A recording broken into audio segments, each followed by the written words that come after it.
எப்படின்னா மொத்த பெண்கள் தமிழகத்தில் 4,17,00,000 பேர் இருக்காங்க. வாக்காளர் பெண்கள் மட்டும் 2,71,00,000 பேர் இருக்காங்க. இவங்க 1,31,00,000 பேருக்கு தான் உரிமை தொகைக்கு உரிமை இருக்குன்னு சொல்கிறாங்க.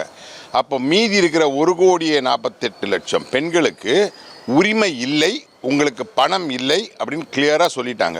அவங்களும் தமிழக வாக்காளர்கள் தான்.